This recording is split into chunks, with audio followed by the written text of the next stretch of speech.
À la une ce soir, l'église catholique de Martinique parle aux femmes. Elles étaient 2000 réunies ce matin au Morne Rouge pour des ateliers thématiques et pour rappeler leur place centrale dans la religion. Basse pointe à l'heure du Martinique Surf Pro, l'événement sportif attire beaucoup de monde dans la commune. Quelles sont les retombées pour les habitants et les commerçants? Nous les avons rencontrés, vous les entendrez. Bourg en Bresse en force pour le critérium des quartiers en cyclisme. L'équipe hexagonale est repartie avec les 5 premières places du classement général à l'issue de la dernière étape qui s'est déroulée aujourd'hui. Et puis notre invité, nous en consacrons une longue page de ce journal à Arnold Aglaé, sélectionné pour l'émission The Voice. Vous l'avez vu hier soir sur ATV, ce Martiniquais de 26 ans, chanteur de gospel, est notre invité ce soir. Bonsoir et à tout à l'heure. On commence ce journal avec la Guyane. Les négociations sont au point mort. Le collectif vient de refuser les contre-propositions faites par la ministre Erika Barreit. Cet après-midi, elle avait proposé d'acter 5 points, plusieurs mesures pour un montant global de plus d'1 milliard d'euros, refusées par les manifestants qui demandent plus d'engagement en matière de santé et d'éducation. Ils réclament un plan d'environ 2,5 milliards d'euros. Par ailleurs, le principe d'une discussion sur l'évolution statutaire de la Guyane a été actée par la ministre sur la base d'un congrès des élus. On écoute la réaction de Michael Moncé, l'un des porte-parole du collectif. On a satisfaction sur certains points, mais il y a des points très importants sur lesquels on n'a pas du tout satisfaction. Donc on ne peut pas signer le document en l'état et c'est pour ça qu'on fait connaître nos doléances à la ministre qui les fera remonter à ses confrères lors du Conseil des ministres de mercredi et on attend leur réponse. On a toujours dit qu'on se battait pour la jeunesse, une jeunesse qui ne peut pas se soigner correctement, pour laquelle les projets en termes d'éducation ne sont pas satisfaits. On ne peut pas accepter le projet comme ça. On est déterminé à obtenir ce dont on a besoin pour vivre bien ici, la population aussi. On est tous conscients que ça va être difficile. On est les premiers concernés. Mais il faut mettre les moyens. Je ne pense pas qu'il y aura de dérapage. Vous avez vu jusqu'à maintenant, on a fait des mobilisations qu'on n'avait jamais vues avant. Pas un rétroviseur cassé, pas un mouchoir de brûlé. On sait se faire entendre, on n'est pas pour autant des bêtes.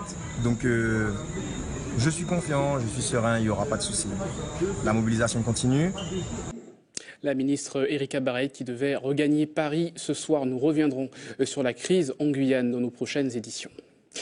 La Spotola des femmes, c'est-à-dire leur évangélisation, c'était l'une des problématiques abordées ce matin par près de 2000 fidèles de l'Église catholique au Morne Rouge.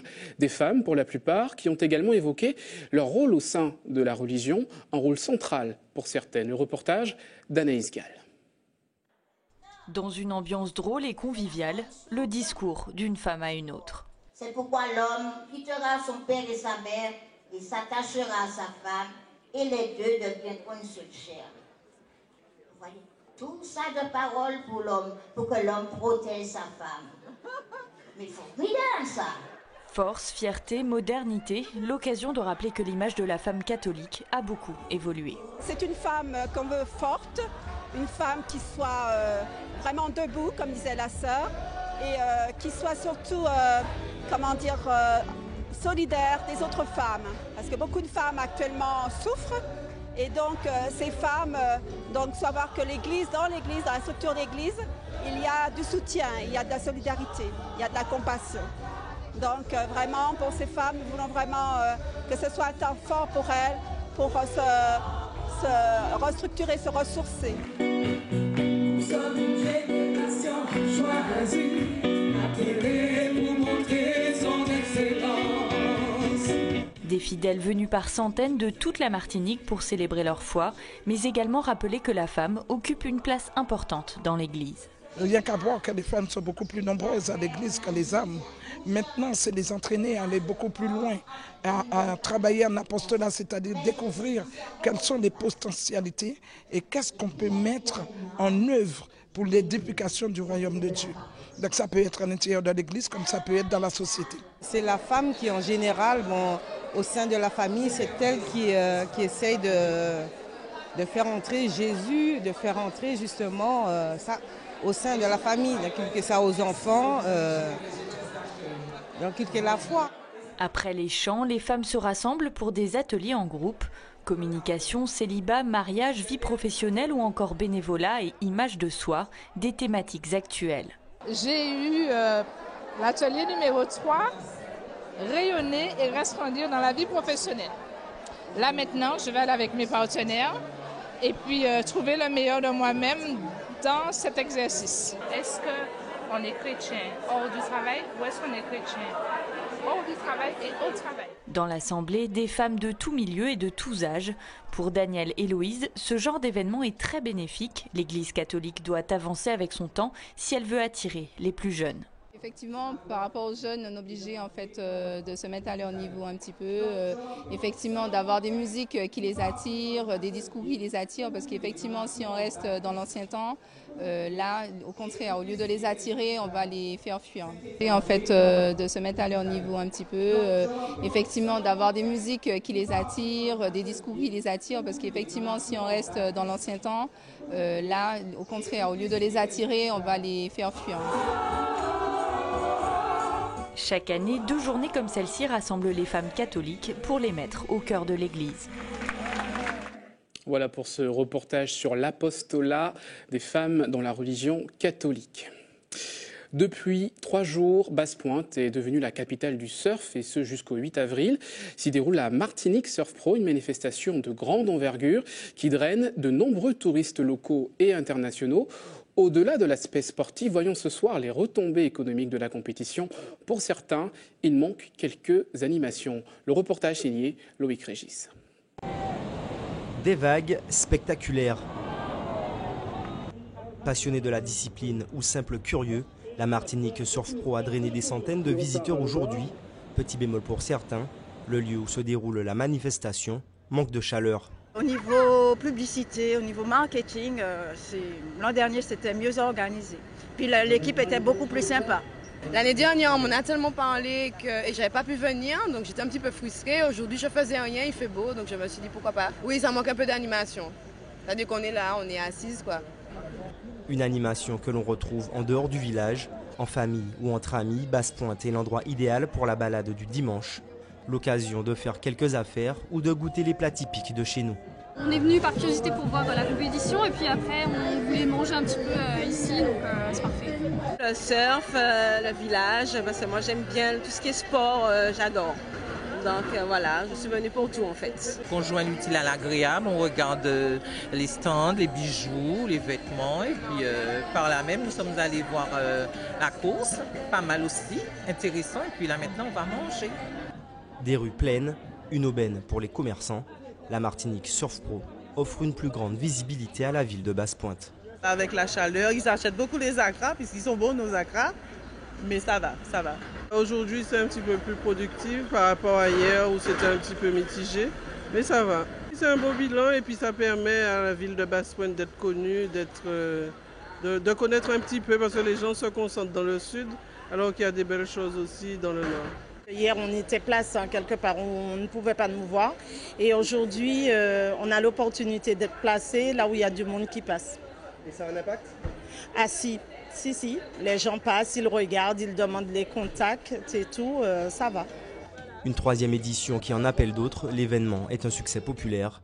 Les organisateurs de la compétition espèrent bien pérenniser la manifestation. En bref, cet accident cet après-midi au Diamant, selon les pompiers, une voiture est rentrée dans une habitation. Cet accident a fait 3 blessés, dont 2 graves. Et puis en Martinique, je vous le rappelle, les syndicats des transporteurs de marchandises annoncent un mouvement de protestation pour demain. Ils n'ont pas encore indiqué le mode d'action, mais les stations-service devraient être épargnées ainsi que les différents axes routiers. C'est ce qu'ils affirmaient hier. Pour rappel, les revendications tournent autour d'un plan de détaxe en carburant pour les activités de transport professionnel. Nous y reviendrons dans notre édition de demain.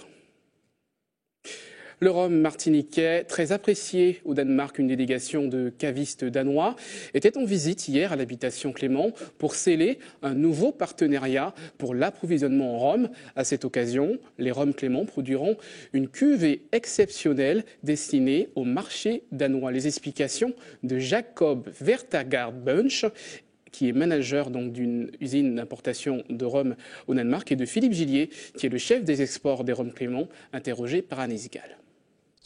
Aujourd'hui, c'était une journée vraiment exceptionnelle. On a goûté des cuvées fantastiques sur ce superbe site. Ça a été difficile de choisir des millésimes. On en a essayé 6. Ils sont tous meilleurs les uns que les autres. C'est vraiment quelque chose dont on se souviendra de nombreuses années.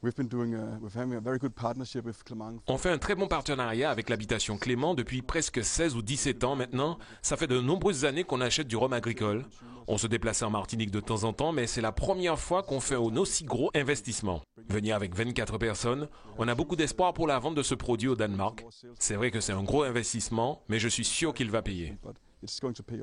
Faire cette cuvée spéciale et faire cette sélection de fûts de très vieux rhum dans les chais de l'habitation Clément, c'est un petit peu pour eux un moyen de leur dire merci, mais c'est également un moyen pour eux d'en parler encore mieux. Le rhum en tant que catégorie est une catégorie qui grandit énormément en Europe. Le rhum agricole aujourd'hui en tant que positionnement de rhum super premium et de rhum de dégustation, donc via les rhums vieux, est en train d'exploser. Donc aujourd'hui, cette dynamique très très positive, et en l'occurrence du côté de l'Europe du Nord également, en incluant les Danois, est très encourageante. Et c'est pour ça qu'il faut continuer. Il faut continuer l'éducation, il faut continuer à voir ces prescripteurs être ambassadeurs de nos marques et de la Martinique. Restez avec nous à suivre notre invité Arnold Aglaé, nouvelle star martiniquaise de The Voice, son portrait dans quelques instants. Nous irons au palais de Madiana où s'est tenu un championnat d'échecs qui a réuni plusieurs élèves des écoles primaires. Et puis nous vous en parlions hier, le festival Les Musiciennes, un concert cet après-midi. Quelques extraits à suivre. Après Ruby en 2012, Wesley en 2014, la Martinique a de nouveau un représentant dans The Voice, Arnold Aglaé, de son nom d'artiste Arnold, est notre invité ce soir. Bonsoir. Bonsoir. Et merci d'avoir accepté notre invitation. Alors, avant d'en découvrir un peu plus, on va revivre ensemble ce moment, hier soir, lors de la diffusion de l'émission sur ATV Martinique, le moment où vous avez reçu les buzz du fameux jury qui vous permettent de poursuivre l'aventure. Vous étiez accompagné de vos proches et de votre famille dans un bar Foyalais. On regarde tout de suite reportage signé Kathleen Bilascopette et Michelet François. Les yeux rivés à l'écran, ils sont venus voir leur ami entrer dans la lumière.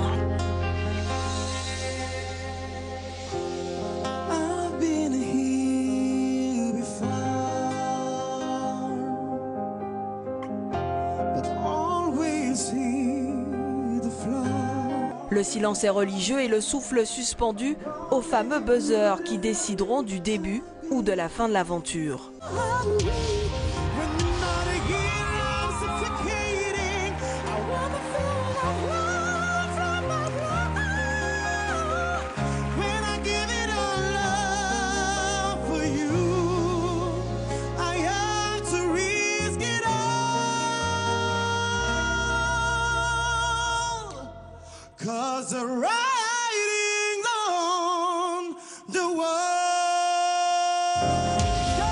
Carton plein pour le jeune Martiniquais, l'assistance déjà acquise à la cause laisse exploser sa joie.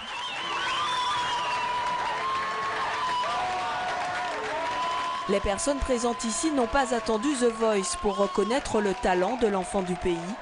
Partenaire de la première heure, la chanteuse Christiane Valéjo l'a choisie comme coach vocal pour la réalisation de son nouvel album attendu dans les bacs début juin. Il m'a dirigé sur toutes les chansons en fait. Les coachs demandaient si c'est une fille ou un garçon. Pour un garçon, il monte très très haut. Il a une super voix de tête et la puissance qui va avec. Donc voilà, c'est The Voice quoi. C'est notre The Voice à nous. Avec cette qualification, Arnold vient de franchir une étape décisive, celle qui lui ouvrira peut-être les portes d'une carrière. J'espère sincèrement qu'il quittera la Martinique, qu'il va pouvoir se développer et s'épanouir à Paris ou dans une grande ville. Il le mérite, il a le talent pour. Il fait un travail formidable, il s'exerce et il a tout pour réussir réellement, oui. C'est un métier, vous pouvez être bon, mais il faut vraiment avoir la bonne équipe autour de soi. Et je pense qu'en ayant fait le vol, c'est la possibilité d'avoir été repéré par vraiment des chanteurs de niveau national, voire international. Et donc de pouvoir percer à partir de cela, puisque le vol, c'est une vraie plateforme de lancement. Loin des spots, des plateaux télé, c'est sur cette petite scène où il a ses habitudes que Arnold a clôturé cette soirée mémorable en toute simplicité.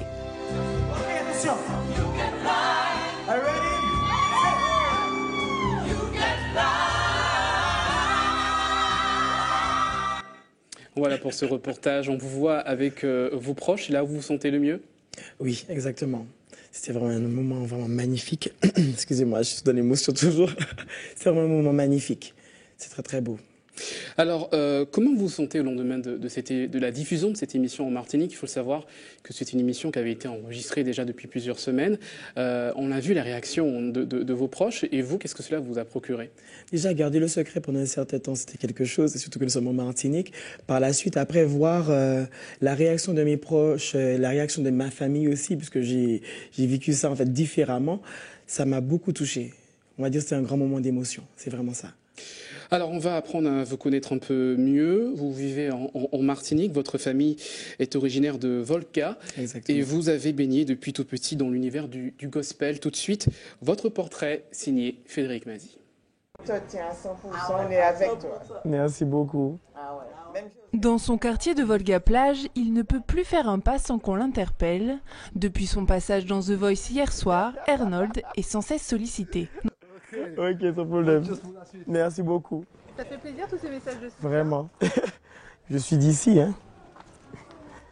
Ça touche beaucoup.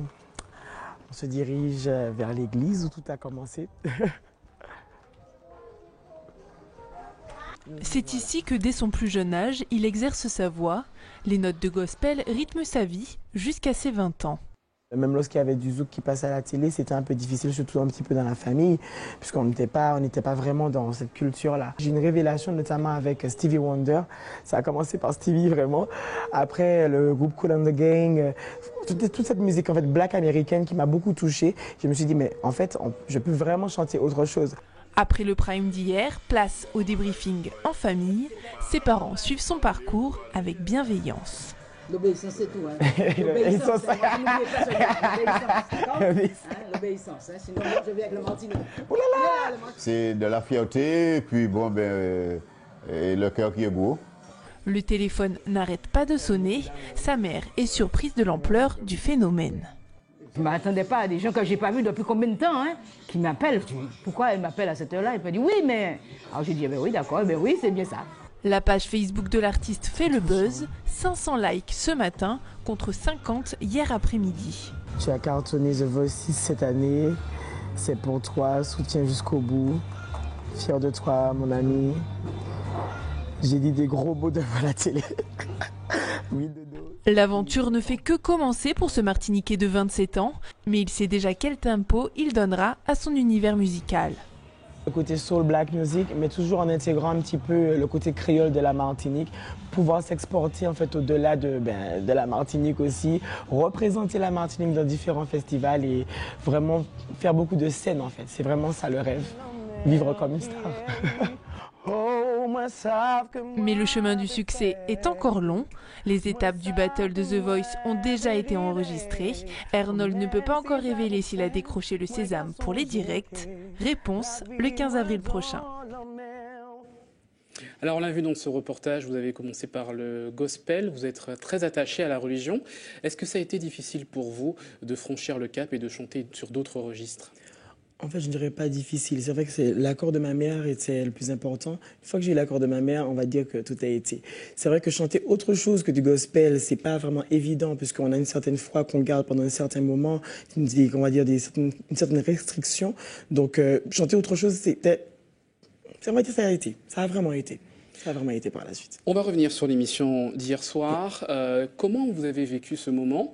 Est-ce qu'il y avait beaucoup de concurrence entre les différents candidats? Est-ce que vous l'avez ressenti? Alors, concurrence, non, puisque j'étais entouré de ma famille, de mes amis. J'étais plutôt focalisé sur une seule chose, est-ce que ma mère allait enfin accepter ou pas? Après qu'on a le petit extrait où on voit qu'elle me dit en fait qu'elle est fière de moi et qu'elle m'encourage à continuer, en fait, simplement cet extrait-là m'a donné une espèce de force, de façon à dépasser mes limites, en fait. Quand je suis arrivé sur le plateau, il y a un silence complet. Arrivé sur ce plateau-là, mon esprit était vraiment ailleurs. Je voulais simplement remercier en fait pour tout ce qui a été fait dans ma carrière artistique en Martinique et me dire ok, j'ai la chance de le faire en fait. Alors ce qui paraît difficile dans cet exercice, c'est que vous commencez à chanter et pendant que vous chantez, des membres du jury se retournent. Donc là c'est déjà un moment d'émotion assez fort, mais vous devez continuer à chanter pour convaincre d'autres personnes. Alors comment on ressent ce moment-là? Alors comme je l'ai vécu, comme je vous disais, je l'ai vécu différemment. J'étais vraiment concentré en fait sur une seule chose. Quand je chantais, je voyais notamment ma vie artistique défiler comme ça. Donc, entendre, oui, j'ai entendu le buzzer, on va dire, oui. J'ai entendu le buzzer pendant que je chantais, mais je n'étais pas vraiment focalisé là-dessus.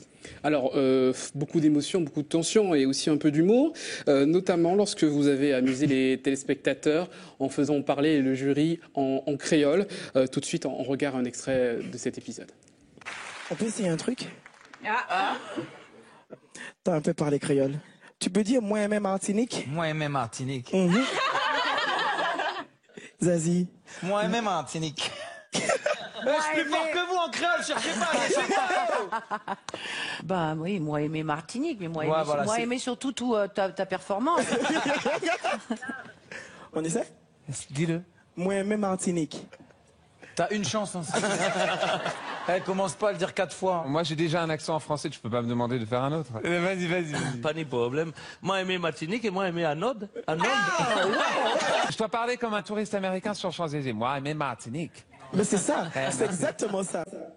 Voilà pour cet extrait. Est-ce que c'était une façon aussi de montrer votre attachement à votre île natale? Exactement. On va dire c'est le slogan maintenant, hein. On va dire ça à Charlie aussi. Moi-même Martinique. Oui. Alors, derrière cette phrase un petit peu drôle, il y a eu une réaction de Matt Pokora qui a parlé de bounty, notamment de bounty inversé à son propos. Il y a eu quelques polémiques quand même sur les réseaux sociaux. Quelle est votre réaction à ce niveau-là? Neutre, il était vraiment dans l'esprit de la rigolade, donc ça ne touche pas. Parce que souvent, le mot bounty est utilisé notamment dans des milieux assez racistes pour définir les Noirs. Est-ce que ça ne nous a pas choqué? Non, pas du tout. Parce qu'il est très gentil, hein, donc non. Alors, on va revenir sur votre passage dans cette émission. Qu'est-ce que vous attendez réellement de The Voice? Est-ce que vous pensez que ça serait une occasion exceptionnelle pour vous lancer dans une carrière internationale ou nationale? Donc The Voice, pour moi, c'est un tremplin, tout d'abord. Après, me faire repérer par des artistes ou sinon des producteurs, ou voire même aussi des comédies musicales, ça aurait été vraiment génial. J'ai envie de faire cela, en fait. Et par la suite, vraiment montrer qu'en Martinique, il y a du talent, en fait, à l'extérieur. D'accord. Dernière question. Est-ce que cette émission qui va vous mettre en lumière, est-ce que vous gardez aussi un peu les pieds sur terre? Est-ce que vous continuez à travailler et à être aux côtés des artistes que vous affectionnez et avec qui vous travaillez, puisque vous êtes coach vocal également? Il faut dire que mon staff, mon entourage, ils sont là pour me remettre, on va dire, les pieds sur terre. Notamment mon directeur artistique, Michael Marnet, lui, par contre, tout le temps, c'est le travail, donc on ne lâche rien. Et par la suite, avec mon manager ainsi que ma famille, vous avez entendu ma mère, elle a dit qu'elle a le Martinet. Donc en gros, il faut vraiment garder les pieds sur terre. Donc oui, non. Je ne suis pas dans un état d'esprit où je vais avoir la grosse tête. C'est plutôt l'état d'esprit où je veux travailler, je veux y arriver. Alors, on va terminer en rappelant que vous serez sur ATV Martinique le 15 avril pour les battles qui ont déjà été enregistrés. Alors, on ne peut pas en dire plus ce soir. Le suspense donc pour donc le 15 avril. Merci beaucoup Arnaud Laglaé d'avoir accepté notre invitation et bon courage à vous pour la suite. Merci. On poursuit ce journal avec cet anniversaire, celle d'une centenaire martiniquaise fêtée ce matin au centre de la maison de retraite du Lamentin. Donc, elle s'appelle Marie-Françoise. Elle a fêté donc ses 100 ans en présence de ses proches et de sa famille. On écoute son neveu au micro de Loïc Régis. C'est comme si c'est ma mère, ma deuxième mère. J'ai été élevé dès l'âge de 5 ans. Je suis parti à 17 ans. Et puis on a toujours eu le contact que je venais avoir. C'était une travailleuse. Elle faisait l'agriculture avec mon oncle. Et puis, enfin, c'était une femme job, comme on dit. On revient à la musique avec ce festival Les Musiciennes, un véritable mariage entre la musique classique et les rythmes caribéens. Le public a répondu présent pour cette 3e édition. Ambiance et images signées Frédéric Mazy.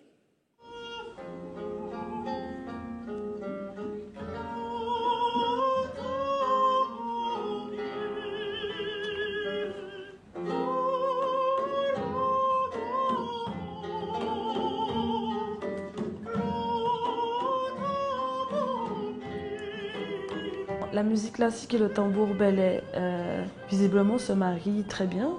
Il faut juste un petit peu de répète, histoire de coordonner les choses, mais non, ça va super bien.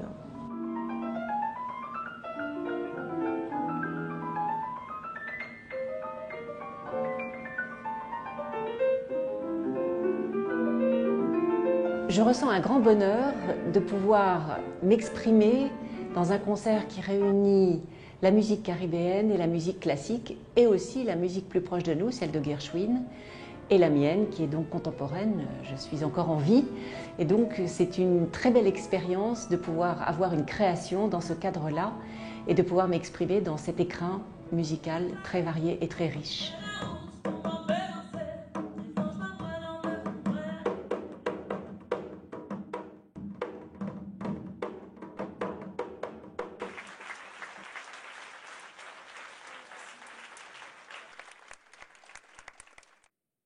Voilà votre émission Destin d'Outre-mer ce soir. Le portrait d'Alain, un homme qui lutte contre l'alcoolisme. Il reviendra sur son parcours difficile pour se séparer de l'alcool. Tout de suite, un extrait. J'ai commencé à boire de l'alcool aux environs de l'âge de 8-9 ans. Donc on vivait à la campagne. Donc comme mon père sortait du travail, il arrivait le midi. Donc nous étions les 3 lionniers parmi les 10. Et chaque avait une tâche à faire, enlever les chaussures, enlever les chaussettes, préparer le punch. Et puis, quand il a fini de boire son punch, donc on passait, soit l'un ou l'autre passait goûter le verre, le reste du punch de notre père.